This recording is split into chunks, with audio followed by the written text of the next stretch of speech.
I'm here to tell women that there is a way that exists where if you just do the things that your body needs to be healthy, you will be hot as a byproduct. It's inevitable. Welcome to Boss Bitch Radio. I hope you had a wonderful weekend. I have been recovering a little bit here from a little stressful incident. My son was in a car accident. Thankfully, he's okay. He's had his car for a short 2 months now, and he totaled it. And so those of you that have children or, have had anyone in some kind of scary situation can probably feel all the feels of getting a phone call from your child saying, I've been in an accident.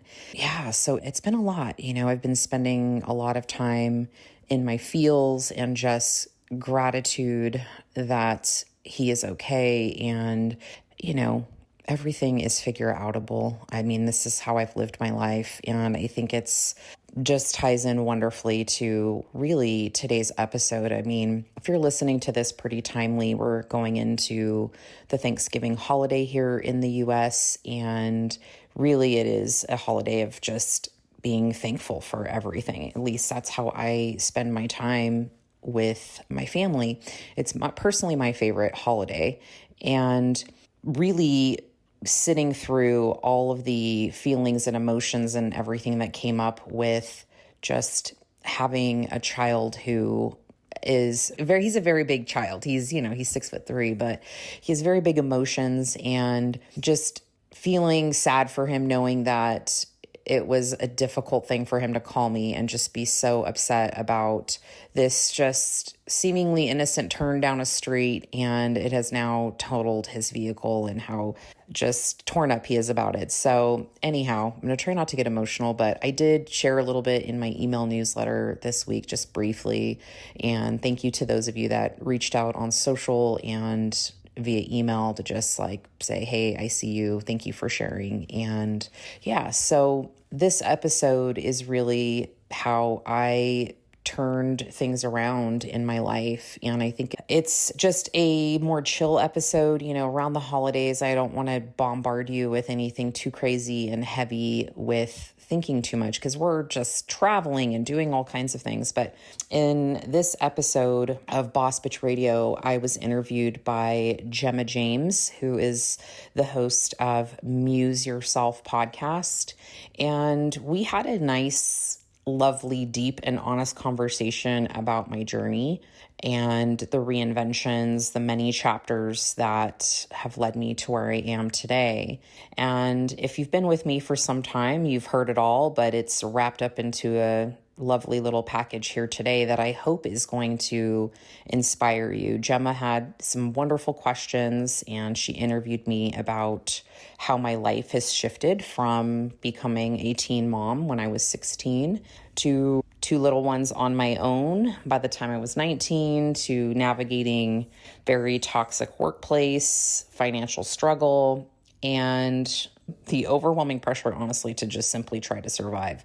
So in this episode, I share how fitness became my lifeline during some of my darkest moments. And really what I try to impart and share with you is that the strength that I built on the inside was really a conduit to the strength that I was able to grow on the outside and get me through my life and help me manage my depression and slowly rebuild my confidence, right? And we talk a lot about how a random idea that I had turned into a thriving and robust pole dancing business, pole, P-O-L-E. Yes, you heard that right, for those of you that are new here.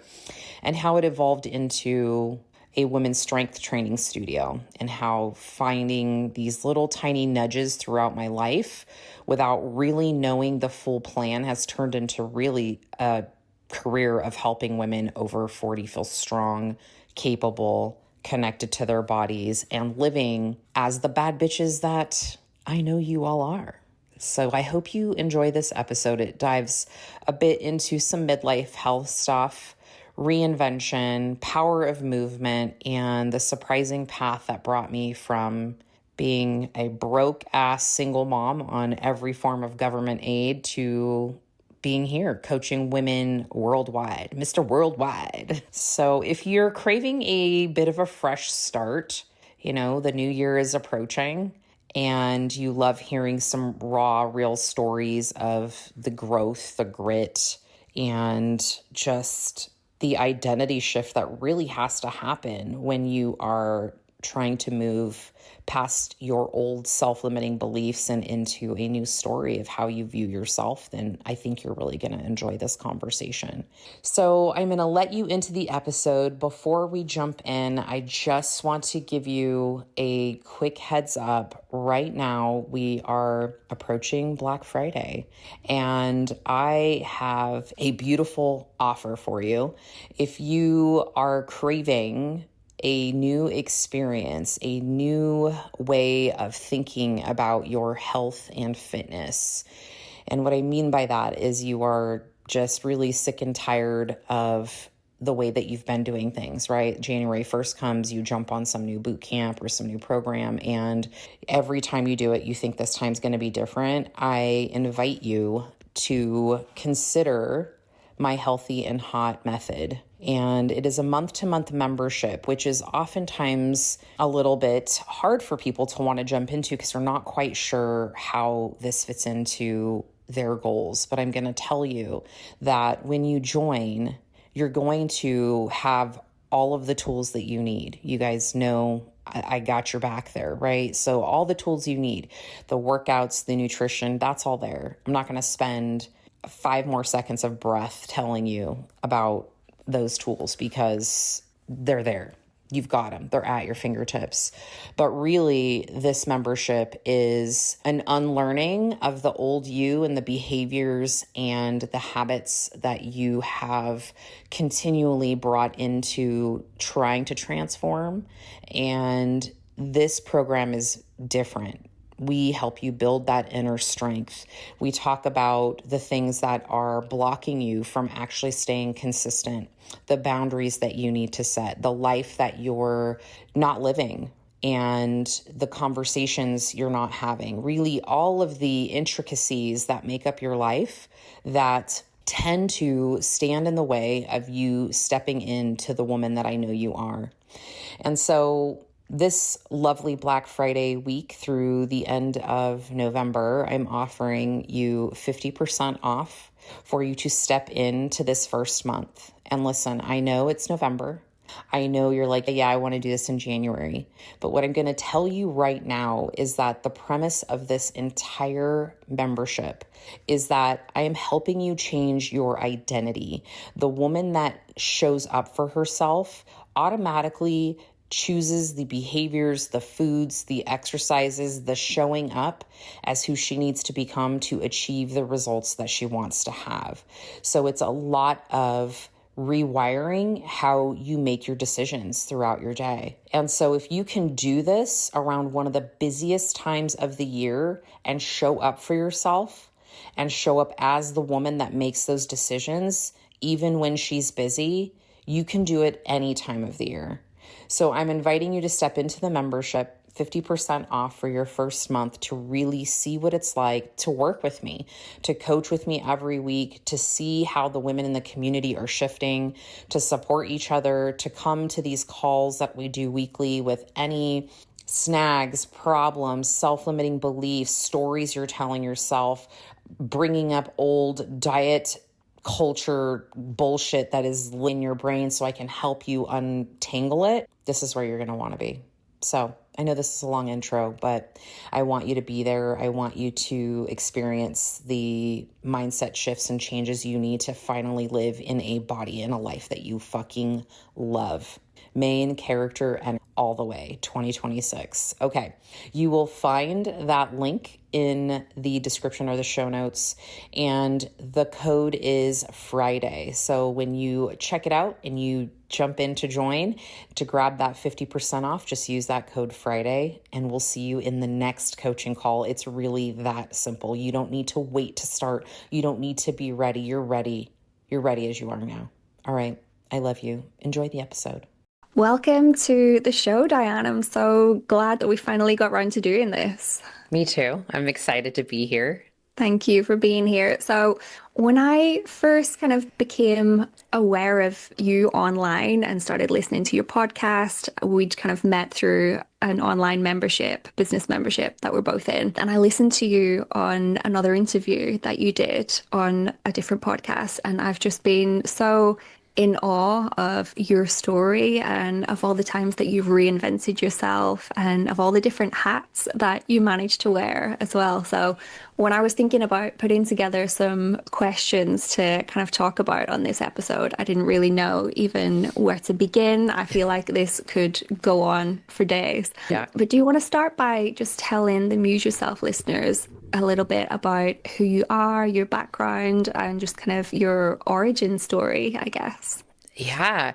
Well, this could take up a really good portion of your podcast because That's good. It's okay. We're all comfortable. there are multiple iterations over the years, but right now I am a coach for women over 40 in midlife, focusing on really the ways that we're supposed to take care of our bodies and our health in this phase of our life. And that really stems from a lot of my work over the past 20 years in the health and fitness industry. And I'll kind of leave it there, but I know you're really interested in the evolution of sorts that happens. I think it happens with a lot of us. We were talking before we started recording about how one part of our life changes and then it opens up a chapter of the same book and it's a different journey. And for me, my origin story really in terms of evolution and following my inner intuition started really young. I was a teen mom and I got pregnant at 16. And then I had my son, and then I got pregnant again. And I had two children by the time that I was 19 years old. And at that point, their father left the picture. And so I was left to raise two small babies. And I knew that I was meant for more than just going through struggle and kind of the day-to-day grind. There was just something inside of me that knew I had more just to give, right? More in terms of what my purpose was. And it seemingly felt like I had all odds stacked against me. And I had lots of family members who weren't supportive. My father didn't speak to me when I lived with him when I was pregnant at 16. My family sort of turned against me and I was really left to sort of figure things out on my own. And so from there, I eventually started working within the medical field, and leading up to that, I really exhausted any and all resources I possibly could. So in the States here, we have different forms of assistance for those that are struggling. And so I really took advantage of everything. I was on government aid, government insurance. I was getting food from the government. I lived in government housing for a little bit. And I did that up until my children were 5 and 6 as a single mom. Then I started working two jobs, medical field. I was working a part-time job at a local Gold's Gym.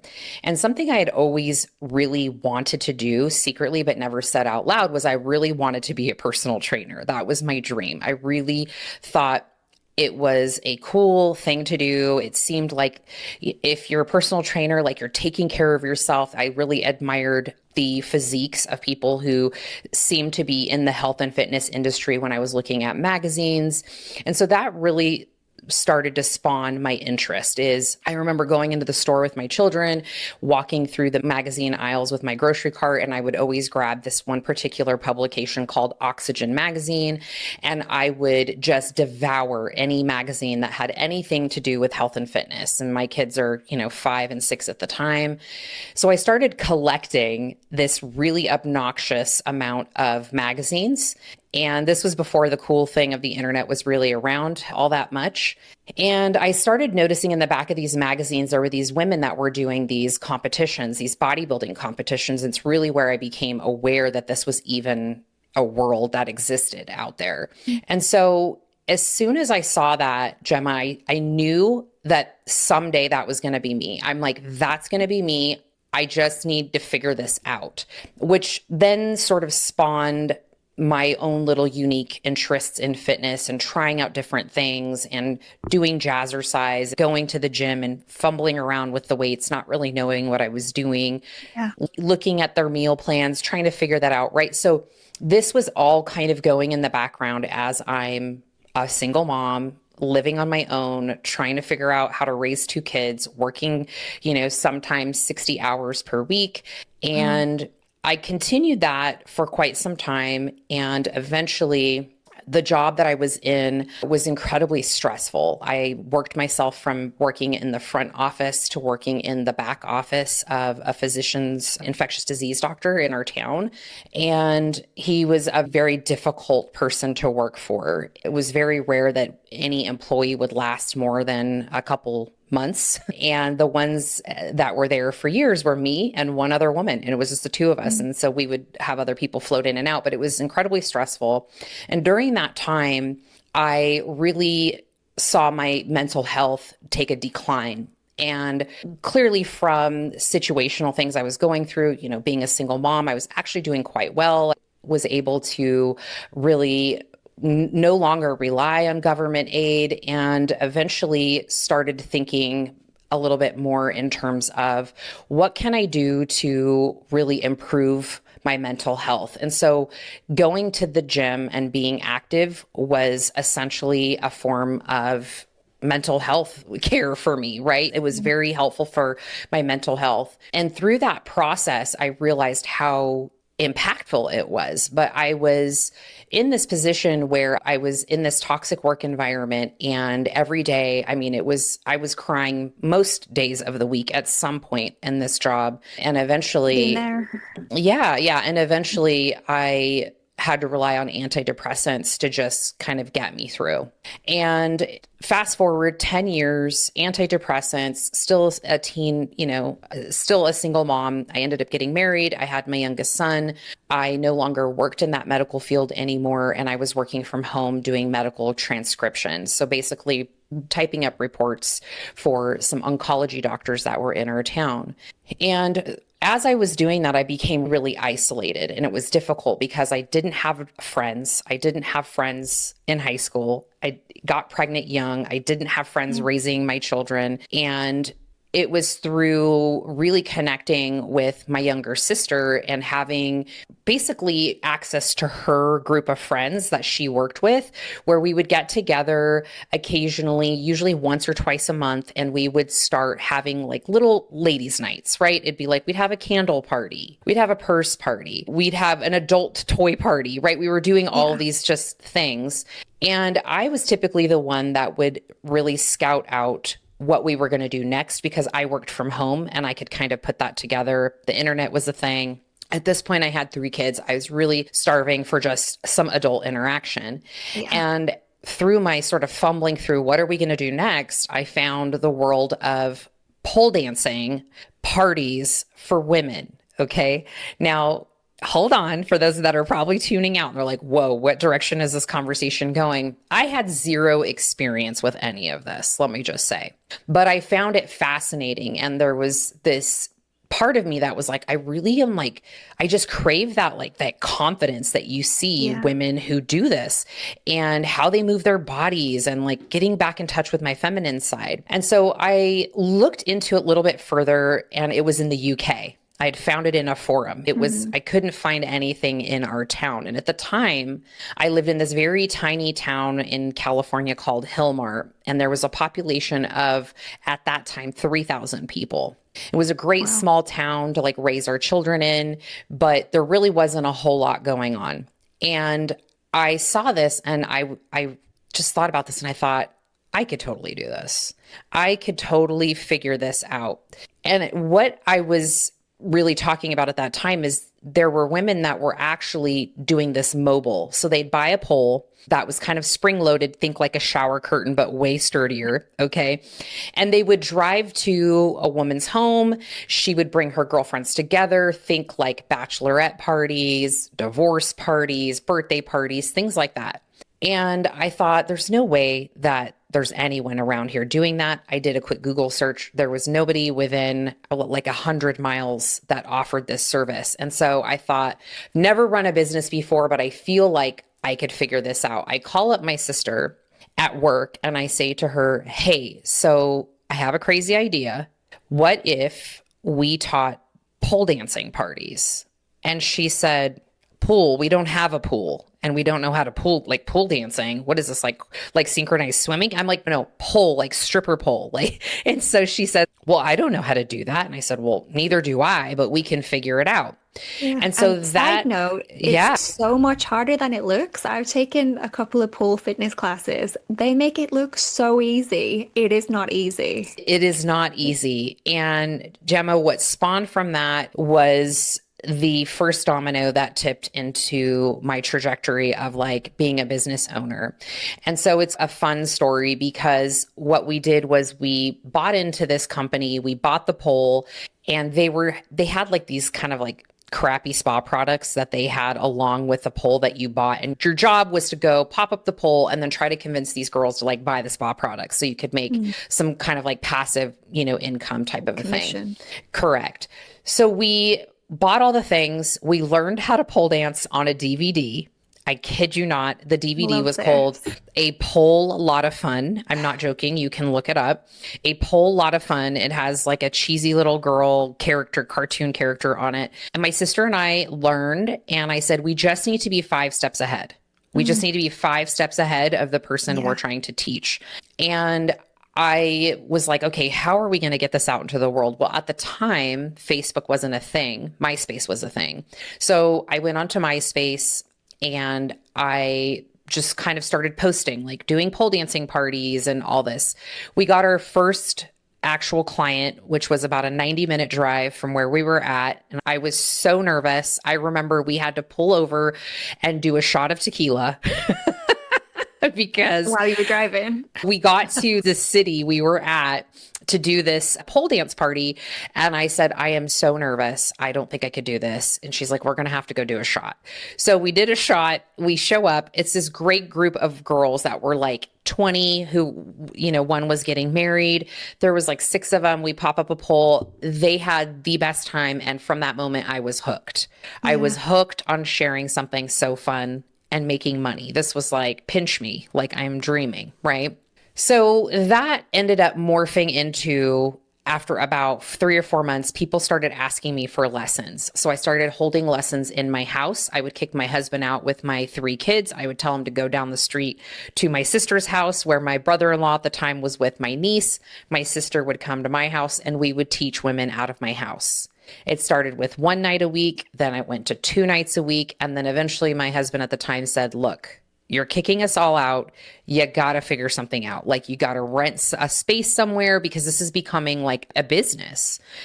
And I was terrified, but I found a space that had a salon that had a space inside of it that was about 450, 500 square feet, which is not very large. It's a little bit bigger than this room I'm in. And I knew that if I went and looked at it, I was going to have to do it. That's just the type of person I am. If I'm like seeking this out, it's going to happen. Yeah. So I walked in, I looked at the space. I said, let's do this. So we painted the walls purple. We put mirrors, we put 4 poles, and I had no idea what I was doing. I had a few people that were taking lessons out of my house, and I just thought, I'm going to use the internet. So I went on the internet and I was like, how do you market? How do you do sales? And I pretty much at that point on started to teach myself how to market my business and how to market my services. So I started with simple things like press releases, which at the time people were still reading the paper. Yeah. And we started catching press. And then before you know it, we were booked solid busy. We had 7 days a week of teaching classes in the morning, in the evening. And at the time I was still doing my side hustle. My sister was still working her job. Mind you, I have 3 children. Yeah. My husband and I at the time were going through definitely some issues, but I'm going to fast forward you through this part of it, but we eventually grew and I opened up a second location, which was triple the size in a city that was about 30 minutes away with only 1 client that was actually coming from that city to our current location, and very nervous, terrified this was going to fail. And I thought, well, I'm just going to rinse and repeat the process. So I stepped into this space. I did the same. Before you know it, we're booked, we're busy. I'm doing everything. I start training instructors. We then moved into our third location, closed this one down, opened up this one, 2,500 square feet. And this has essentially been the shift in my life, has been just kind of leveling up to the next level. Now, once I got to this third location, I really started to see that women were struggling with their strength. And they were looking at me because one part of this puzzle that I haven't even mentioned is that through this trajectory, I started bodybuilding. And you just left out that minor detail. I left out that minor detail. Through this whole transition, I started bodybuilding. And that was kind of just like my hobby. It was my thing. It was just my little thing. And then I had my business. But people started seeing that my body was changing.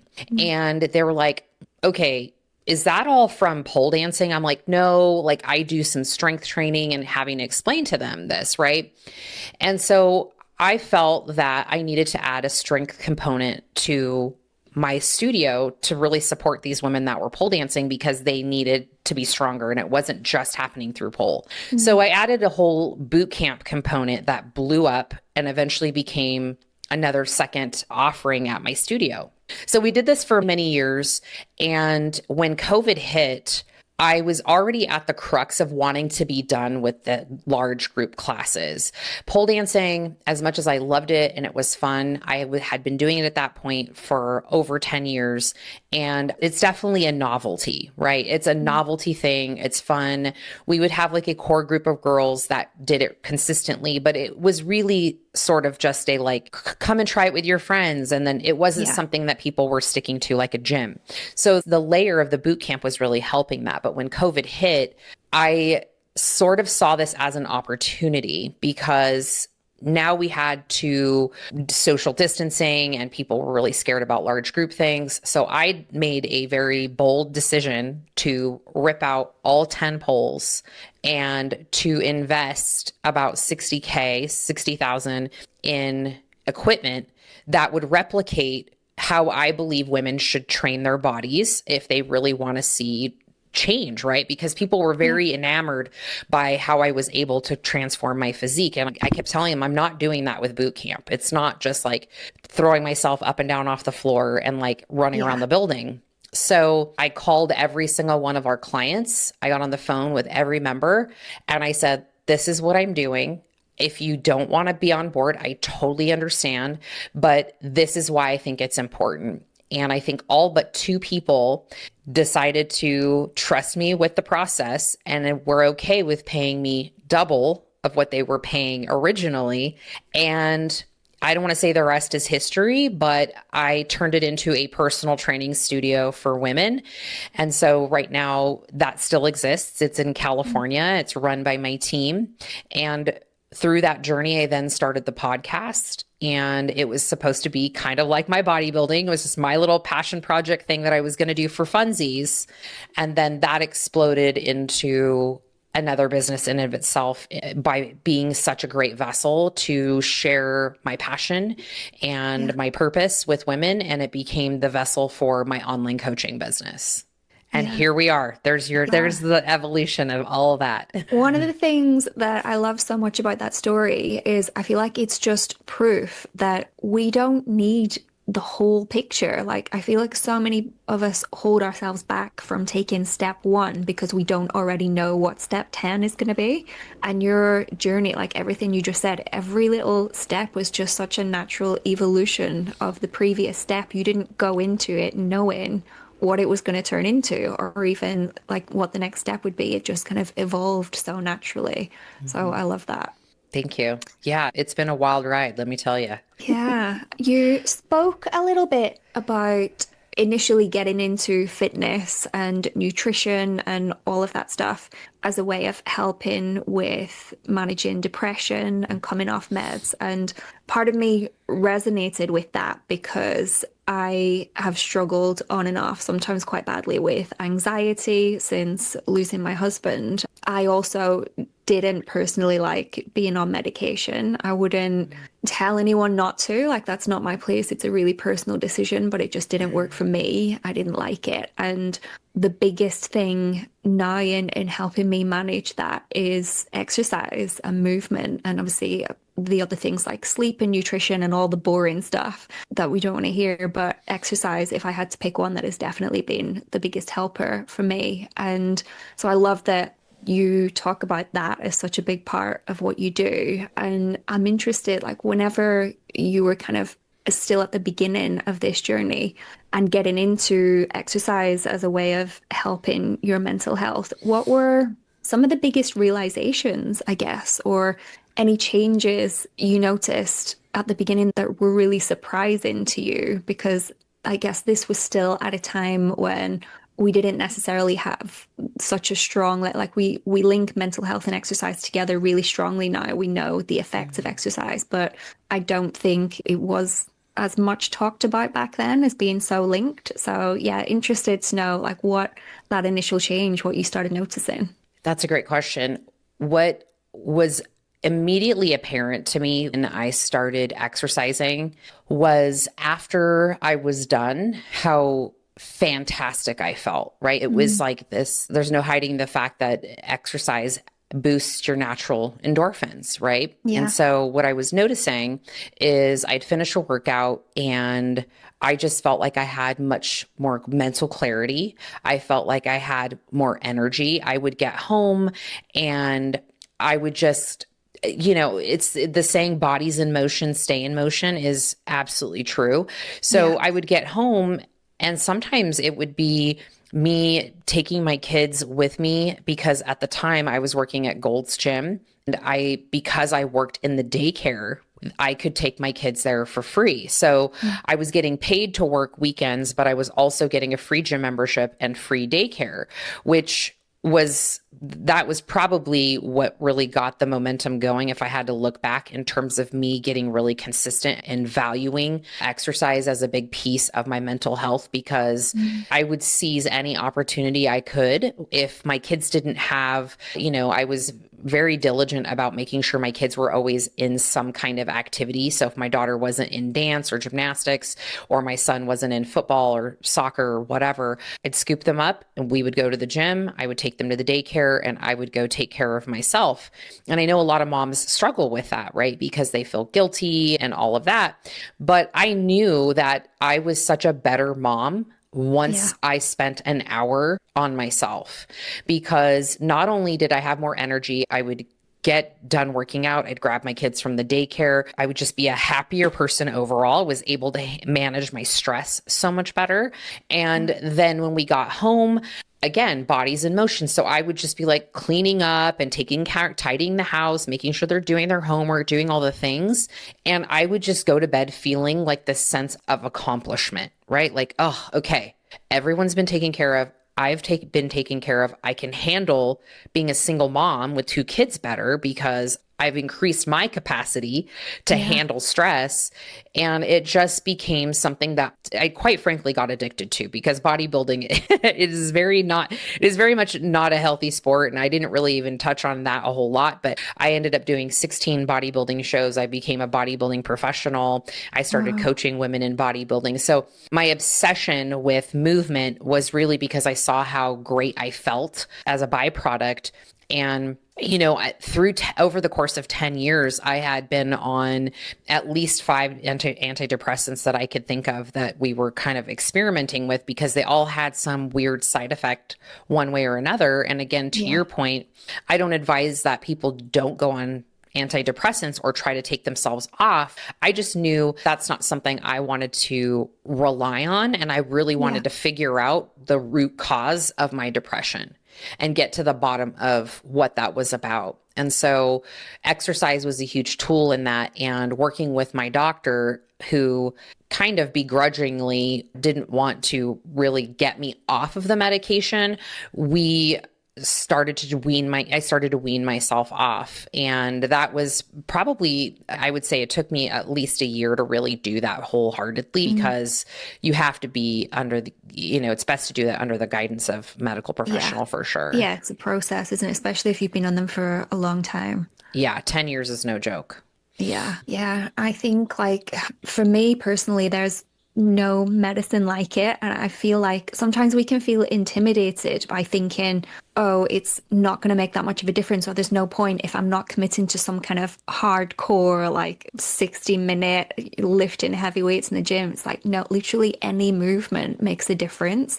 Even on the days when I'm in the biggest funk, like I'll go to the gym almost every day, but even on the days where, my anxiety is really bad, I'm struggling, I can't even face the gym, even just going for a walk, or if Oh, you yeah. can't manage that, some stretches or some kind of movement, like really can't overstate how big of a difference it makes. It's incredible. Yeah, definitely. Walking is another one that I feel like as an entrepreneur, as a business owner, it would be very easy for me to just sit here at my desk for 8 hours solid, just getting up to Yeah. go eat, use the restroom, come back, and I'm right at to the next thing. I'm sure there's a never ending list of to-dos. Yeah. It's never And done. yeah, and so for myself, I know that I have had my bouts of really difficult, I want to say like burnout moments where my Mm. anxiety has been through the roof, right?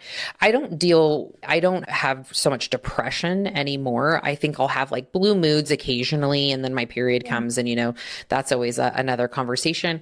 Yeah. But for me, again, like yourself, it is sometimes these bouts of anxiety. And so for me, if I feel that percolating, I will ask myself, okay, like, when's the last time I've moved?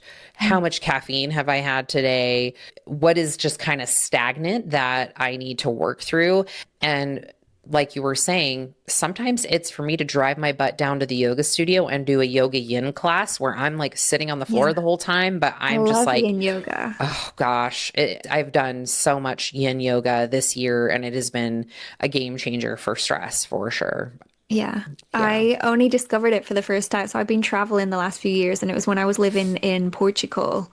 I discovered yin yoga for the first time and fell in Okay. love with it. I think I went every day for a month while I was there. It was Yeah, amazing. it's wonderful. It's like so delicious. I just love it. So I'd love to know, like, was there a specific point you can remember where you realized that everything you'd learned could help other people? Because I think so many of us, we hold ourselves back a lot of the time because, yeah, we hold ourselves back from sharing things because we convince ourselves that we're underqualified, that our knowledge isn't valuable. And actually, we have so much value to offer just because of the fact that we've been in the exact place of the person we're trying to help. And a lot of the time, that builds so much more trust with someone than any on paper qualification can. And yeah, so I'd love to know, is there a specific point you can remember where you realized, like, actually, yeah, I've got some really valuable knowledge here that can make a difference to people? I feel like when I started the pole dancing business and I started dabbling into bodybuilding for myself without really telling my clients or anybody at the studio really a lot of what I was doing, because I was still unsure if I was going to be able to be good enough to be on a bodybuilding stage. So I Mm. was doing that sort of secretly for a little bit, and then I'd start sharing with people, and then like I had mentioned earlier, they started to notice my body was changing, because once I went into a diet mode, of course you could see all my muscles and things. And really what I started noticing were people were asking me. They were asking me a lot of questions. They were hungry for knowledge. Like, what are you eating? What are you doing? How are you exercising?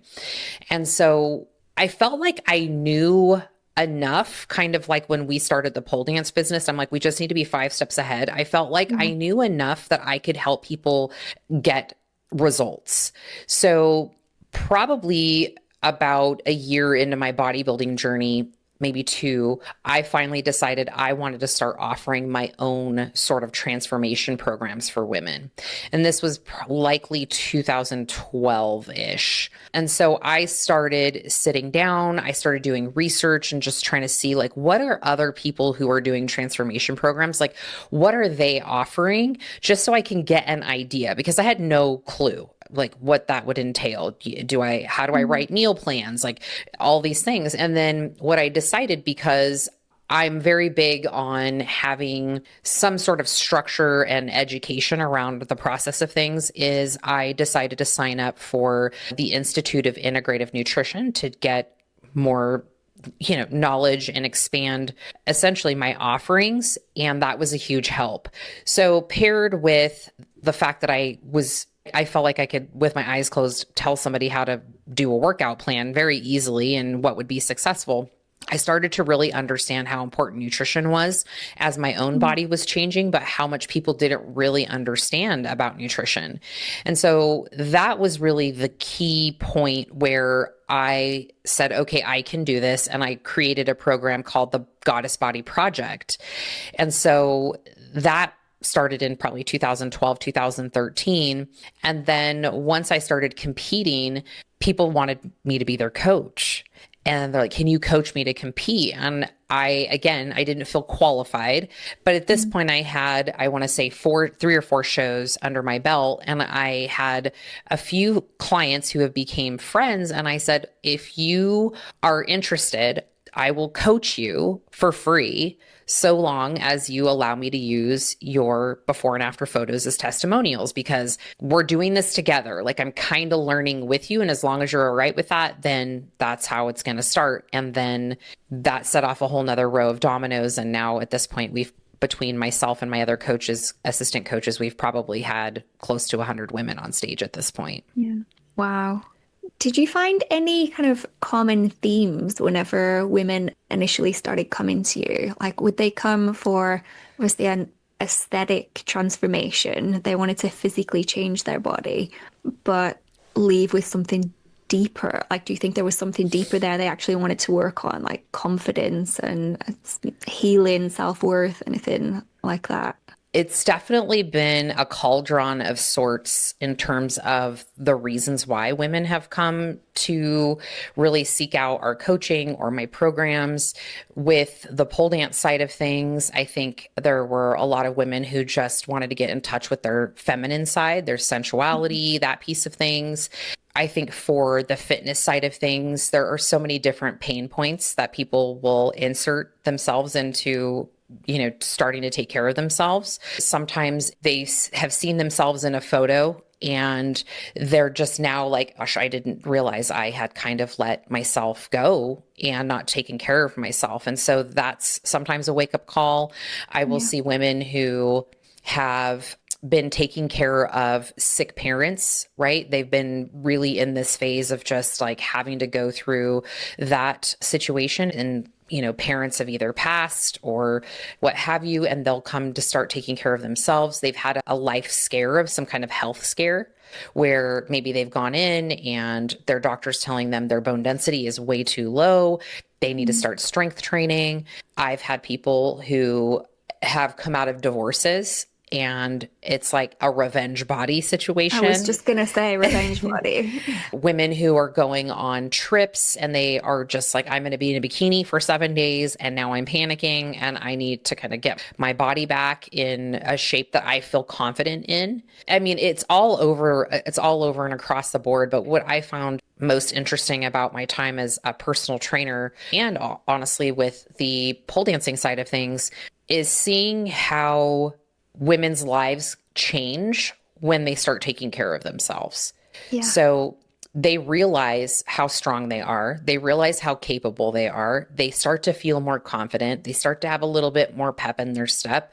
They love to know that other people are kind of noticing, right? So they start taking care of themselves in other ways.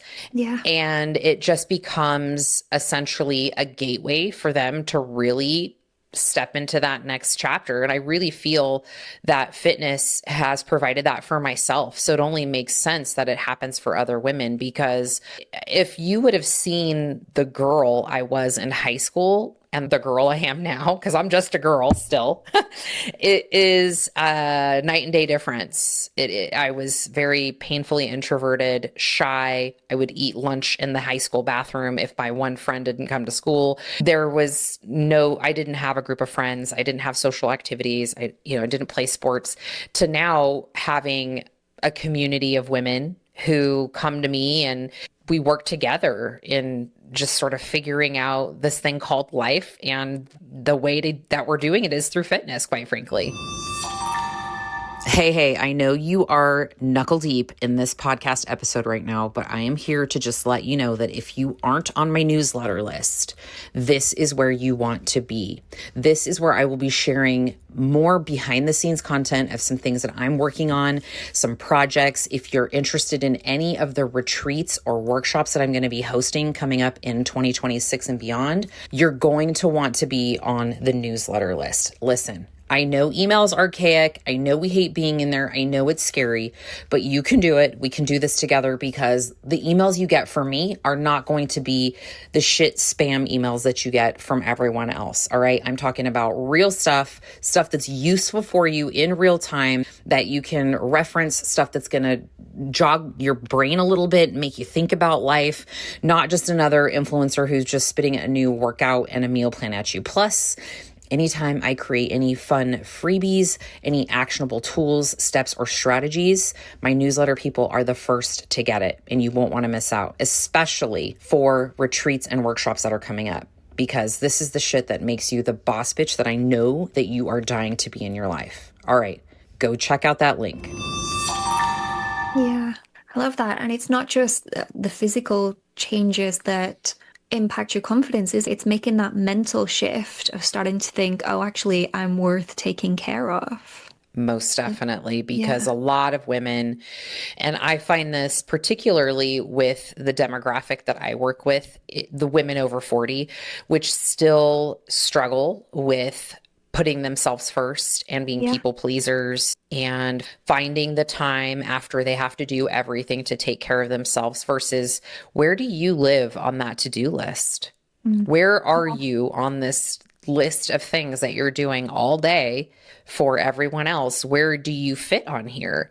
And oftentimes it's at the bottom, and you know how to-do lists go. We check off the priorities, and oftentimes we're left to feel empty because we aren't really taking care of ourselves. And that does, I believe, has a huge impact on our capacity to actually show up better for everyone else on our to-do list. Yeah, it's like you said at the beginning, when you had that realization that it made you a better mum if you poured into yourself first and allowed yourself that time and self-care to go to the gym, you were able to show up better for everyone. Most definitely. And it also showed my children how important that is too, because that wasn't something I was raised with, right? Generationally speaking, my mom, she didn't do that. My dad drinks Pepsi and eats a sleeve of Oreos every day, still to this day, for breakfast, and is on medication for diabetes and cholesterol and all these things. So this isn't something that was modeled for me. So it was very important to me that I was modeling it for my children. And now all three of my children very much know that this is not an option. Like taking care of their bodies and their health is a priority. And so my youngest two are both bodybuilders. My oldest, he's in the gym, 3 days a week. He was in the military for 8 years, so he understood the importance of activity and movement, and they're all incredibly healthy. And it's all I could ask for as a parent, is that my lifestyle really just was that impressionable that they find it's something that it's just part of, it's like brushing their teeth. They know that it's got to be done. Yeah, I love that. And I'm not from a healthy family. I never had that modeled for me, anything to do with fitness, nutrition, nothing. So I feel like that is it's just the best thing that you can do for your kids, because it's it's a lot harder to get into it whenever you've never had it modeled for you, isn't it? But Precisely. I'd love to know, do you have any advice on how we can keep fitness and movement and nutrition and all of that good stuff, how we can keep it rooted in I guess, coming from a place of self-love and caring for ourselves and the joy at what we get to do for ourselves and celebrating what our bodies can do rather than coming at it from a place of restriction or punishment, as I think so many of us, especially women, are guilty of. So I think a lot of us struggle with this balance of we do want to make certain aesthetic changes to our body, but also the balance of accepting ourselves and not letting that become fully what exercise is about because it has so many other incredible benefits. Is this something that came up for you at any point while you were bodybuilding? Yes, it's actually my next evolution, Gemma. So this is a perfect conversation Okay, because perfect. bodybuilding taught me a lot. It taught me discipline. It taught me grind and grit. And really, I mean, at the end of the day, I personally feel that bodybuilding is one of the most difficult sports out there. Some people will kind of scoff and be like, it's not a sport, but there isn't a sport that I'm aware of, and someone can definitely prove me wrong, where not only do you have to have the physical attributes, right? Like you're really focusing on chiseling your body in each and every muscle. It's very strategic, right? It's not just like, oh, you go to the gym, right? Like every gym session has a purpose in getting you closer to that goal. And what also comes along with that is a very rigid diet process, right? It's not like an athlete who is fueling for performance, right? Where they can be a little bit more lenient. Maybe they need to make weight for a specific sport. Okay, great. But with bodybuilding, you're living in a calorie deficit and you're doing extreme things. It's a very unhealthy sport. And I also say on my podcast a lot that most of the time now I'm actually convincing people not to do bodybuilding after I've done it 16 times because the aftermath of what happens, at least in my experience and my experience of coaching women, is that most of the time they come out of it and it's messy. It's messy, right? You've got on stage, you were there, you worked so hard for sometimes for 4 months on this specific diet and this training program, but it's not just that 4 months, right? It's the off season, it's the building, right? There's such a process to it. There's so many layers for one day on stage, and you're literally on stage sometimes 3 minutes and then you're done. And once I've finished bodybuilding, I was really lost. And you go through this period of just, okay, well, I've been working so hard for this one day. Now what do I do? Right. And for me, it was like, well, I'll just do another show because now after this show, I have gained a tremendous amount of weight back. I was going through just sort of this identity crisis of like, oh, I don't like, if I'm not bodybuilding, then like, what am I doing? Right. Yeah. The compliments slowed down, the attention slowed down because I wasn't really doing this thing that had a timeline. And it a lot of times leaves women just very confused, and they are very hard on themselves because they see how quickly their body changes once they stop competing and they try to resume normal life, and they're not as shredded and lean and all these things. And so right now, what my focus is in the last 3 years since I decided to stop competing has been on trying to find my own sense of balance and what that looks like and how I could really take that and communicate it in a way that would make sense for women, not only who've competed before that feel very similar, but also just the everyday woman who feels like they always have to be on a diet or they're not on a diet, right? There's never just this like, I'm just nourishing my body. I just treat my body good because it's important for me to feel good, right? Yeah. And it sounds because so I deserve it. Right. I deserve to feel good.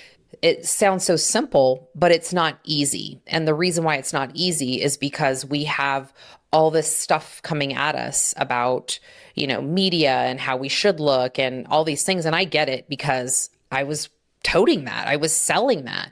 And last year, I kind of came to this screeching halt with my business. And this is kind of like the first time I've been talking about it, but I had been building programs and training programs for women and like a lower body program and really trying to get women to buy this thing. And then I realized like, I don't want to be the girl that's just selling fitness programs to people to work out in the gym. Like, that's not why I'm here. I'm here to tell women that there is a way that exists where if you just do the things that your body needs to be healthy, you will be hot as a byproduct. It's inevitable. Okay. But we see the shiny objects. We see the GLP-1s and the crash diets and the 75 hards and the ketos. And oh, my friend's been doing this like juice cleanse.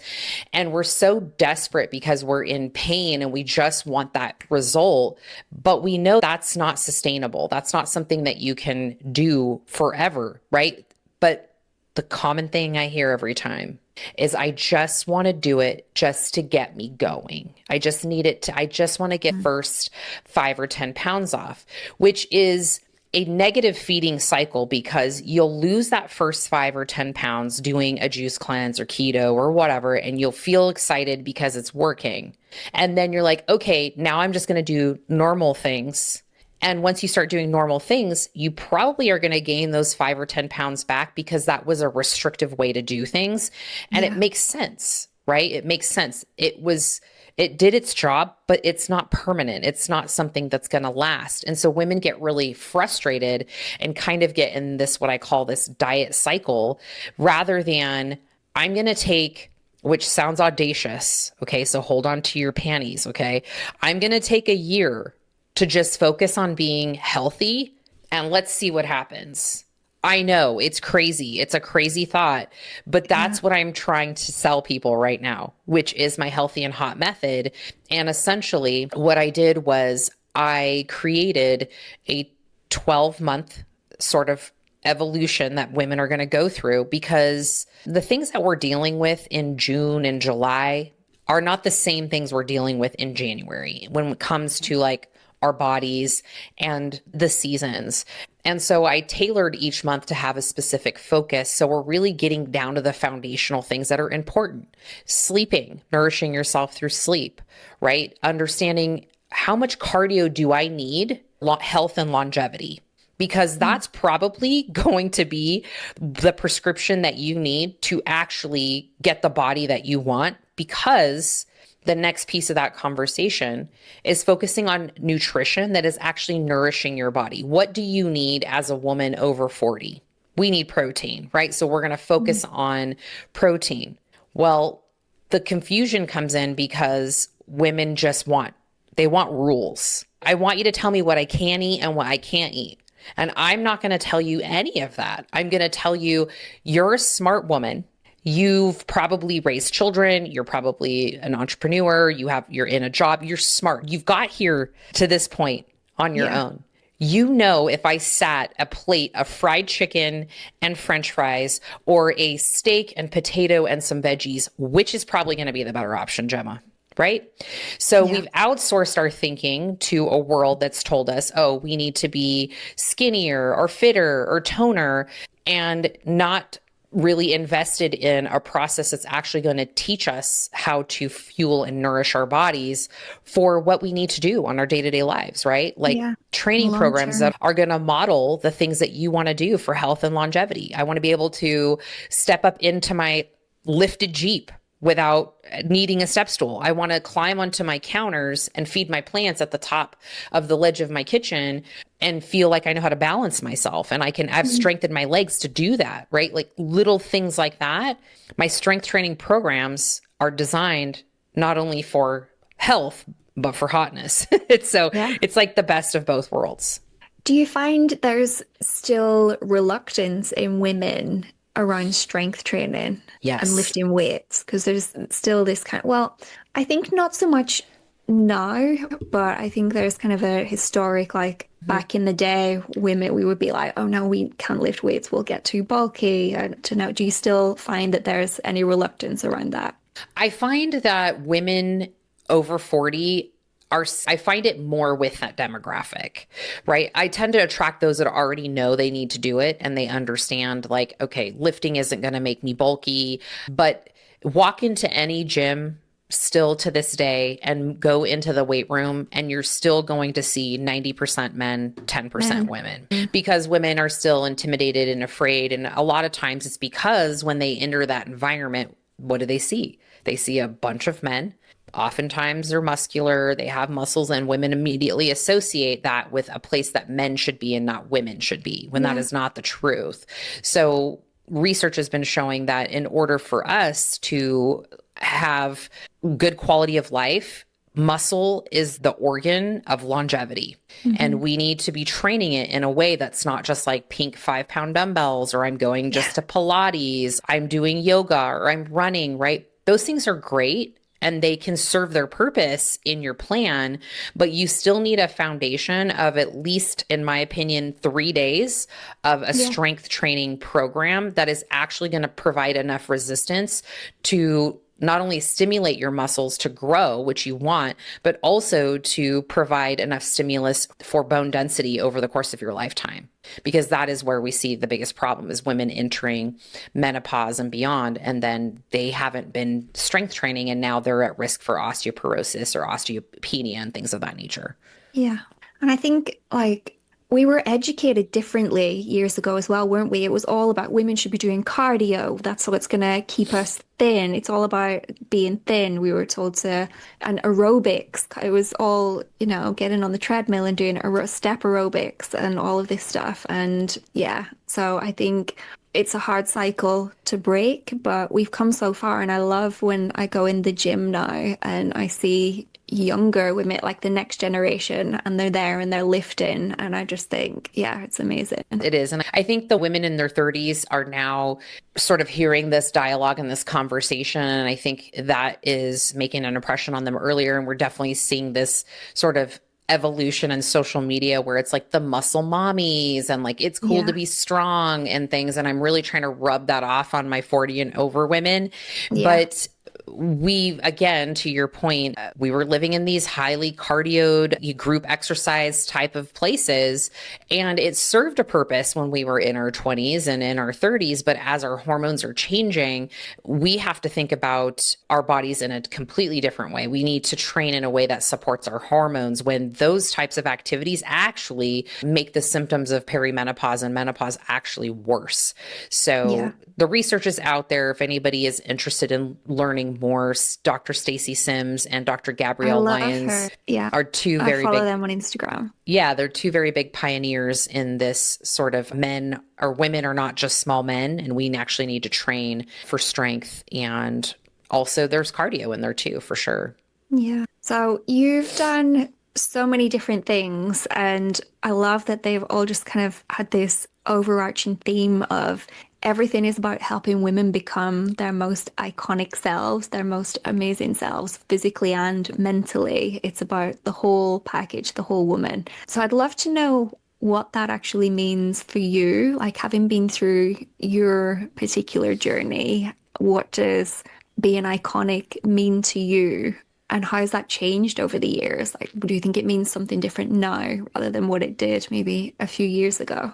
I feel like a few years ago for me, it probably meant that I was just constantly grinding, constantly trying to achieve and strive for the next thing, and really put myself in a position of, well, if I can do it, you can do it too. And that's really how I probably led a lot of my earlier sort of transitions into bodybuilding. And I started to become a bit frustrated with women in terms of just do it, right? Like Nike, just do it. You just got to do this thing.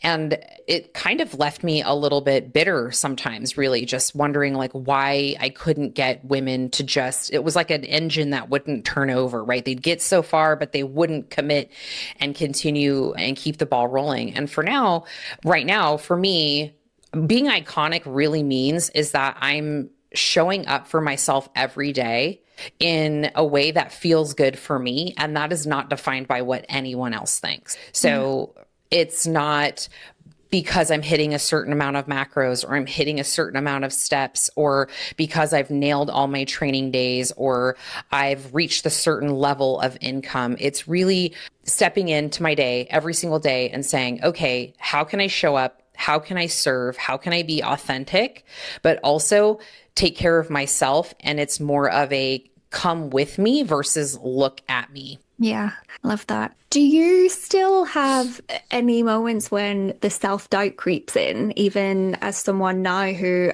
I would look at, and I'm sure many others look at and think she is confident, she's accomplished, she's achieved so much.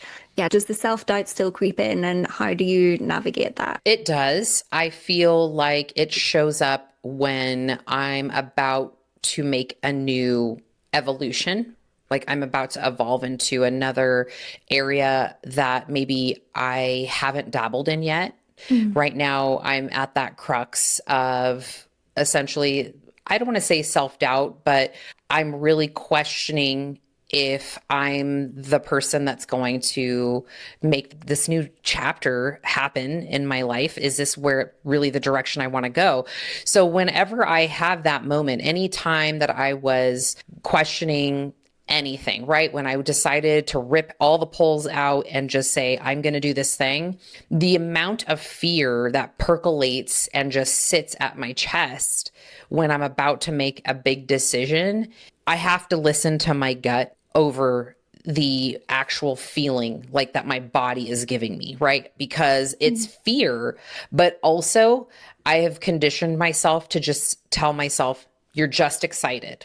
This is excitement. Yeah. This is how excitement shows up. It's the same feeling, but it is a little bit of like an, oh shoot, like something's about to happen and it could be bad or it could be good. But at the end of the day, I always look back to the 16-year-old girl who sat on the floor with a positive pregnancy test and thought that her life was doomed and over. And she was never going to amount to anything. And this meant that she was going to struggle for the rest of her life and never have opportunities that she would have had she not had children. And everything I went through during that period, when I look back, I think to myself, if I could go through that and make it out alive, this little, like this next leap I'm trying to make for the greater good, if it doesn't happen, I'm going to be right where I'm at now. And it's not like I'm going back to being 16 on the floor with a pregnancy test, right? Yeah. Like I can figure it out. And one thing I learned really early on, one catchphrase that always will come out when I'm feeling self-doubt or uncertain is through a business mentor I had early on, Marie Forleo. And one of her go-to statements was, everything is figure outable. Figure outable. Yeah. And that's really how I lead. Every risk or chance that I take is like, well, we're going to put all the eggs in this basket. And if it doesn't work, everything else is figure outable. We'll figure it out. What would you say to that 16-year-old on the bathroom floor now? You're standing next to her. That's a good question. I just actually went through some somatic work with Charlotte, who's one of the mentors for my business coach, but we had actually worked through that. And one of the things I would tell her is it's going to work out way better than you ever imagined. Yeah. I actually thought that today as I was sitting down at my gym, stretching after a workout. And I thought to myself, it doesn't happen often, but I just had that little glimmer for some reason today. And I thought, wow, this is crazy to me. Like my life has had so many iterations since sitting on the floor looking at a positive pregnancy test. And I could have never guessed that it was going to turn out the way that it did. And I'm glad that it turned out the way that it did. It was how it was supposed to. Absolutely. And you have come so far and have the most incredible, inspiring story. Is there anything that you would say to someone who's listening, who's feeling maybe like they're behind or they're comparing themselves, they're not sure where they're going, they're feeling stuck, they're feeling lost? I think the feedback I get from listeners from the show is that it's such a universal thing to compare ourselves to other people. So any kind of thoughts or advice you'd give to anyone feeling that way or who has had their share of challenges or is going through challenges, maybe struggling to leave behind some old stories about themselves and really believe that they can get to create a different future and get to claim a different life for themselves? Is there anything that you could, offer to them from your perspective, having done so much? Yeah, I feel like every time that I've had this sort of whisper or this feeling where a thought then comes up and it's like, oh, I would love to do this thing, or I just imagine myself in a greater situation of sorts, whether it's a goal or something that I'm setting out to achieve, some kind of milestone. I always think to myself, first of all, why not me? And the second thing is, if someone else has done this, there's no reason why I can't. Yeah. And it almost adds fuel to my fire in terms of trying to figure it out. Now, when it comes to comparison, I lived in a bodybuilding world where that is the name of the game. You're being compared to other people on stage, and it is very easy to get sucked into that. And I would spend so much time looking at other competitors and how they were training. And at the end of the day, I was so busy living in their world. Who was living mine? I was just on autopilot looking on everyone else's paper. And so one thing that I advise most of my clients when I start working with them is they need to curate their environment. They need to curate what they listen to, what they are looking at, the people that they surround themselves with. And that can include going on social media and muting everybody that makes you feel a type of way. If you're friends with them and if you're friends with them and you don't want to unfollow them, great, mute them so you don't see their stuff. Spend the next time you open up Instagram, 10 minutes doing just that. And then I offer the suggestion of really looking at the 5 closest people that you spend the most time with. And if you're feeling frustrated or stuck in your life, or you're unhappy and you just feel like you aren't going anywhere, look at that circle.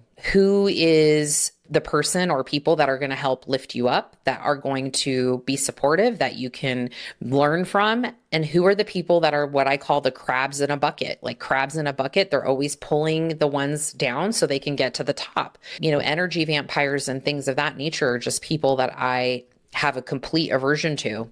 And sometimes that means certain friendships have to take a back seat, and you need to start exposing yourself to other people who are positive and are 5 steps ahead of where you want to be. Yeah, it's true. Energy is the most contagious thing. And I think there's nothing more important than who we're choosing to surround ourselves with, because we become those people, whether we realize it or not. And I was just having this conversation with a friend this morning. We were talking about how certain friendships, they serve us for certain seasons of our lives, but you reach a point when you know you have to start moving away. And I've always found it's been my experience that whenever I've been brave enough to do that, the universe, God, whoever you believe in, has met me with someone even more aligned for this season that I'm in. So when you have the courage to leave what is no longer for you behind, you're always met with what is for you in this season of your life, I think. Yes, I wholeheartedly agree with that, for sure. So finally, I would love to know, when you imagine your most iconic future self, 10 years from now, 20 years from now, who is she and how is she living? Ooh, this is a fun one. I do visualize often. I think it's a huge part of my success with my bodybuilding career, my business life, is really envisioning and spending the time seeing that right before I go to sleep. If I'm doing meditations, if I'm going for a walk, is just really dreaming and being okay with dreaming. And I think for myself, the next evolution of where I'm going with things is being on stages. And I would love to have more access to being in spaces where there are women who are really hungry for this kind of information, who are really seeking this type of transformation for themselves that is done with toxic diet culture and, you know, having to count every morsel that goes into their mouth, and really sharing with women. Particularly, I find that I have a lot of knowledge in the bodybuilding world. It's a blessing and a curse, because I just got done telling my daughter this the other day. I said, you know, it's really upsetting to me because I can say wholeheartedly that I'm actually a fantastic bodybuilding coach. I'm a fantastic coach in general, if I have to do say so myself, but I'm really good at bodybuilding, not only for myself, but for other people. But I just don't align with that lifestyle anymore. And particularly because of the ramifications of doing something as extreme as a bodybuilding show, the aftercare is where that industry is really lacking in terms of taking care of the athletes so they are healthy so they can continue to do it. Because a lot of times when women are done competing, they stop coaching with their coach because they don't want to check in. They're embarrassed that they've gained weight, and then they just cancel coaching. And this is just something that's known in the industry. And I feel like my next evolution is really being a spokesperson for the world of bodybuilding and sharing that you are more than just the bikini and the stage lights, and getting your life and reclaiming it back after that is super important because you have a life to live, and being consumed with thoughts of not being good enough because you can't maintain that lifestyle, or that's not something you're interested in doing anymore. It's far beyond that. So I see myself traveling, speaking on stages, maybe sharing with people at shows and conventions and things like that. And who knows, I might do a TED Talk. Yeah. I'm absolutely holding that vision for you as well. That would be amazing. Thank you. I appreciate that. Thank you so much for coming on today. I could just talk to you for days. Your story is amazing. I know everyone is going to find you so inspiring. Do you want to just tell everyone, and I will leave all of your details in the show notes as well, but do you want to tell everyone where is best to connect with you, if they want to work with you, all that stuff? Yeah, thank you. My website is bossbitchradio.com. My signature program is the Healthy and Hot Method, which you can totally find information about there. You can join the membership at any time. And if you want to connect with me on socials, I would love that. Please come find me over on Instagram. It's Diane Flores _IFBB_pro, which are just the fancy bodybuilding letters for being a bodybuilding professional. And yeah, Facebook is the same as well over on Facebook. So I would love to connect with your listeners. Amazing. I'll leave all of that information in the show notes. Thank you again so much for coming on. I've really enjoyed chatting to you. That was super fun. Thank you so much. Thank you so much for listening. I hope you enjoyed a snippet into my journey, and hopefully it's inspired you to want to rewire your brain around what the hell you are doing with your health and hotness. And like I mentioned in the beginning, the first step is joining me and all the women inside the Healthy and Hot Method. And right now is the perfect opportunity for you to jump in without overthinking into the Healthy and Hot Method and get 50% off this week during Black Friday. So check out that description or the show notes and join us and step into 2026 living your healthiest, hottest main character energy yet. Don't forget the code is Friday to get 50% off, and I'll see you inside.